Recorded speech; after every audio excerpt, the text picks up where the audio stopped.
The Lil Durk case has taken a serious turn, with reports confirming that the trial for the alleged Durk M for hire charges has been postponed to October 14, 2025. Originally scheduled for January 2025, the delay stems from the vast amount of evidence being processed for discovery. This includes over 230 gigabytes of digital data, such as audio recordings and surveillance footage, along with 20,000 pages of reports. According to DJ Academics, the case appears to be linked to details laid out in Durk's music. His albums allegedly provide a roadmap that prosecutors may use against him. 20 bond on 2021, his brother. 2022, his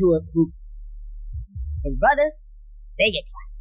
And to Bond, at least a cousin of theirs get clapped. 2023, he drops an album, I'm Almost Healed. You ever think about that, Chad? It's like poetic. 2020, 2021 is brother. 2022, get back for both those situations. 2023, I'm almost here. Crazy, huh? It seems Lil Durk devised a plan for revenge as a means of coping with the loss of those close to him, with recent revelations of hard evidence bringing these events to light. Reports now suggest that Lil Durk's longtime associate, OTF, may be considering a plea deal due to discomfort with the number of deaths linked to the group. Among these cases is the passing of Lil P, which isn't the only charge tied to OTF. In a recent court hearing, federal investigators alleged that Durk financed 2 additional hits. The first was Stefan Mack, who was reportedly involved in the death of Durk's brother, D Thang. The second was the mother of OTF Jam's child, who was targeted after Durk discovered that Jam had been wearing a wire around him. Authorities believe OTF Jam is a crucial witness who could potentially implicate Lil Durk in all 3 crimes. One key piece of evidence comes from an Instagram live video, where Durk is said to have noticed Jam acting suspiciously. Jam was seen holding the top of his jacket, whispering into it, and checking to ensure his wire was properly connected.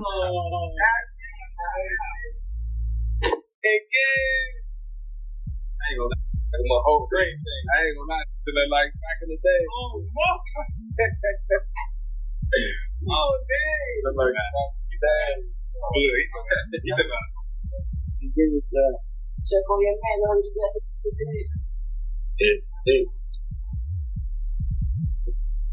I ain't gonna lie, man. Hey, when I was growing up, I didn't have a day architect. Man, we go. I'm having a day. School's at that time. All that whooping on the net, it got your man.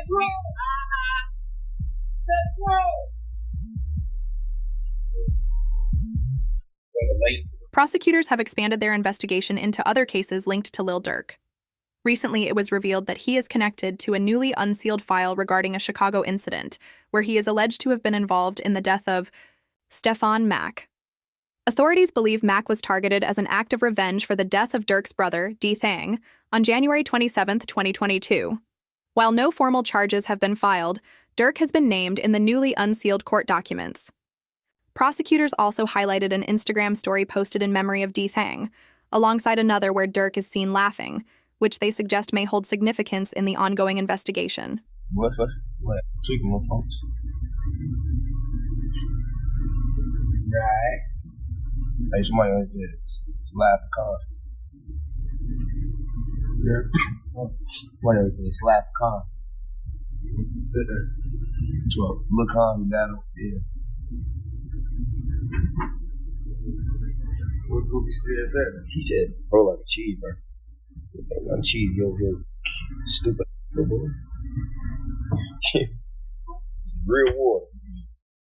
Y'all Jews. Y'all know for real. Hey, I know what it be too, bro. What's that? Like everybody got that cheese, you know? Y'all be doing shout outs, man. Okay. You gotta know your jury. Like, if somebody want me to give them a shout out for the jury, I'm gonna make sure you're in that vault. Prosecutors are reportedly piecing together a timeline from the Instagram live video, with rumors suggesting it may have been recorded on the same day the incident occurred. However, the situation worsens as new details emerge. Notably, Brick Baby publicly commented, stating that people can no longer claim Lil Durk didn't seek revenge for King Von. He pointed to the case involving Lul Pab as evidence, After Durk's arrest, Brick Baby addressed the situation during a live stream, reacting to a past interview where he had previously mentioned these. Five Chicago gang members with ties to Lil Durk, OTF, accused of being hired to unalive Quando Rondo in the LA incident where Lul Pab was unalive. Suspect faced the penalty if convicted.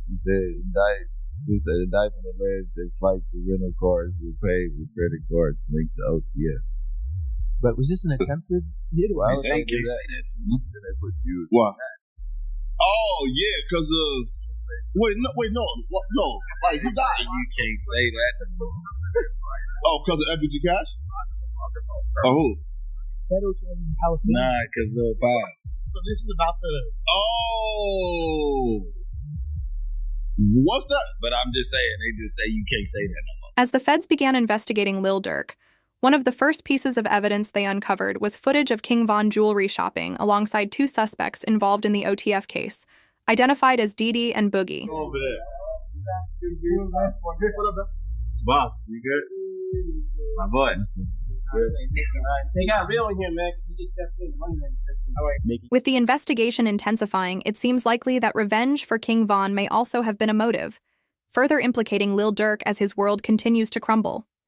His legal team is working hard to defend him in court.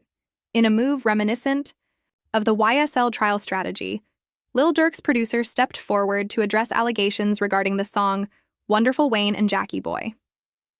Prosecutors claim the lyrics reference the Lil Pab incident, pointing to lines such as, "Look on the news and see your son, you're screaming, no, no," a moment eerily similar to Quando Rondo's reaction at the crime scene. However, the producer presented evidence that the song was recorded 7 months before the incident. A court document revealed that the original project was created in January 2022, undermining the prosecution's argument that the lyrics were directly tied to the case. This man, a passenger in that car, frantic at the sight. Prosecutors also highlighted additional lyrics where Lil Durk raps about obtaining an address and a location to act on, drawing further connections to the case. In response, Brick Baby publicly stated that he would have shared Quando Rondo's location if Durk had asked, adding another layer of controversy to the situation. Then it's just people like, you lined up somebody from your hood. Like, listen, I didn't. But at the end of the day, what's wrong with giving my friend the address? Oh, this is my boy. He lost his boys. Who did it to be around? 9 times out of 10, had he had to ask me, I probably would have been. Because if he even asked anybody, if this is even true. But 9 times out of 10, like I said, can I leak a bar? Sure. I said, if you make the call right now, I'd do something right. The lyrics referencing Quando Rondo screaming have been called one of the biggest coincidences of all time. Meanwhile, Lil Durk's rivals have taken note of the mounting evidence against him. Reports suggest that Durk's sudden prison transfer was due to issues within his cell block, likely stemming from his status as a high-profile rapper, which made him a target for commissary and money. The day after the transfer, both Quando Rondo and his close friend Lil Tim, known for his involvement in the incident with King Von, gave separate interviews. Interestingly, they both conveyed the same message. LOL. Lil Tim, who played a direct role in the King Von situation, added that the entire ordeal could have been avoided. Yeah, I was just protecting my little brother. When you did finally find out that it was King Von, how'd you feel? I was like, damn, if Brian did that stupid shit last night, he still would have been alive. That's how I was. But I was like, yeah, I ain't know no the type person I am. Like, I'm a humble person. I ain't know no disrespect to like his mama saying shit like that, because I could easily get on that type of stuff and be clout chasing type. Like, I ain't on that type. I'm a humble person, but it's like they ain't never popped that shit off. That shit never happened like that. Quando Rondo echoed a similar sentiment, adding that Lil Durk had neglected his responsibilities to care for his friends and family amidst the chaos. He whoever on my side, they got kids and a mama that 100% know them. And at the end of the day, bro, all this book that we talking about is stupid. That could have been handled a totally different way. It could have been handled to the point where a song and $3-4 million could have came out. or whatever. Like they could have got handled in a legit way, in a music way. The Durk OTF case is now beginning to reveal key pieces of evidence in court. Rumors circulating around the courthouse suggest that there is footage showing OTF Jam documenting the planning process for an attack on Quando Rondo's crew. This new development has made Durk's time in jail even more difficult, as he was transferred to a new section with poor living conditions.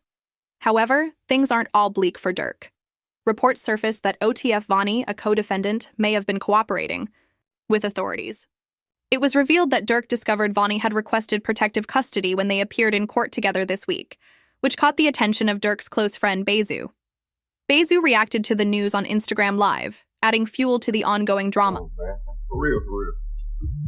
There'll be false accusations. Y'all don't even know what's going on for real. Y'all really be trying to play Inspector Gadget and all this. I'm listening to what I'm innocent, man. Y'all just be weird. So that's what I be talking about, man. Like, first y'all didn't do the jam performance out there. Now y'all some more money up there, man. Snitch on what, bro? Y'all don't even really know what's going on for real. Some of my kids, y'all really just be running. And that's why I don't participate in nothing that got to do with nothing illegal. Because you motherfuckers, y'all be trying to get them put under the jail. Y'all trying to go let them meet Larry for the first time. You hear me? Mama. Things took a crazier turn when DJ Academics weighed in on the situation, claiming that OTF Vonnie was allegedly cooperating with authorities against Lil Durk. This sparked major confusion and added fuel to the growing drama surrounding the case. But if you see Flocko post something, you almost gotta be like, look at this headline. Lil Durk found out his co-defendant OTF Vonnie, King Von cousin, filed for protective custody when they came. Okay. That sounds so crazy. Now, this is why we have streams like this. This is, I'm not gonna get on anybody or anything like that, and I'm not gonna ever say that I haven't, maybe jumped maybe once in a while, but I definitely do aim to be correct, and I never try to be incorrect out of malice, right? This is why we love to bring up the paperwork and try to explain it, and also increase everyone's knowledge on stuff, because a lot of times these days the headline is way better than the story. However, Lil Durk knew that OTF Vonnie wasn't cooperating with authorities. From jail, Durk made a phone call where he firmly stated that he wasn't going into protective custody. The caption accompanying the call read, "Just got off the phone with my brother Durk." He's in good spirits, staying positive and focused on getting back to his kids and family. We're not glorifying negativity. We're more than just street guys. That's an understatement. We're men of honor, and we stick to the code, no matter our financial status. Bro, hit the main line with the rest of our kind. No protective custody. Say what, bro? I said, I know you're able to do anything, I got you. I appreciate it. The thought that count, Yeah, I know how that be, bro. It don't matter, bro. We ain't never moved our money except for that first time. Once it was that, it was that. Once it was like then, it was everything was his. I feel bad for you saying, I came up here like, shit, what's wrong? What you got going? I made it to it, yeah. Man, what? The PC? Hey. Downstairs, they be like, man, send me upstairs. Whatever it is, I got to tap you.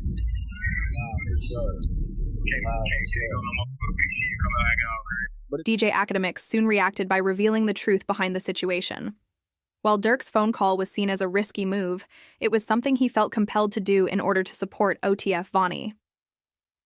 Despite the potential consequences, Durk needed to make the call to publicly back Vonnie and show loyalty to his brotherhood. With all due respect to whoever 900 brother is, again, with all due respect, the guy's fighting for his life. I get it. Maybe for whatever reason, which I still think would be a dumb reason. Let's say that Durk wants to address the. You know how you put this out? You say, yo, Durk, we on. You let him say what he's saying to the public. You cut it off. You don't need to hear y'all back and forth. Because a lot of this audio kind of feels like maybe this wasn't how Durk wanted to first communicate with everybody in the world. Anything he does is going to go viral. having a conversation about, even if you think it's in good faith, we don't move off money, nah, blah, blah, blah. It don't sound right. It's not all bad news for Lil Durk. A lawyer has predicted that Durk could be released from jail, with Kodak Black's attorney, Bradford Cohen, weighing in on his case. Cohen believes Durk has a chance to beat the King Von Quando Rondo revenge charges, unless members of OTF testify against him. Cohen stated, "I'm hesitant to say they have a slam dunk case against Durk Banks.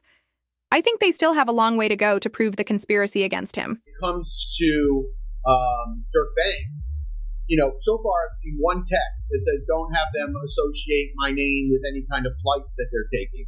Certainly that's not a good text, but is that the only text? Because that doesn't, that in itself doesn't stand on its own. Certainly it's circumstantial. But like I said, we have to wait and see what other evidence they have. If they have a snitch, if they have videotapes or audio tapes of him saying something, I think that's a lot different than, hey, just make sure you don't associate my name with these guys. Because he could be blaming, Grant or one of these other guys and saying like, hey, these guys are going to do some crazy stuff. And he's like, hey, listen, make sure it doesn't associate with me at all. You can look at that a million different ways. So I'm hesitant to say that they have, a slam dunk case on Durk Banks. However, the lawyer also revealed that Durk's potential release date hinges on whether anyone testifies against him. If no one from OTF cooperates, Durk's chances of getting out sooner are higher. But if someone decides to testify, it could significantly delay his release. It all depends on the hunger of the U.S. attorney and the AUSA that's involved.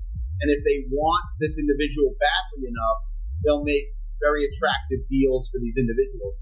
What does a very attractive deal look like? I think they go for the lowest hanging fruit.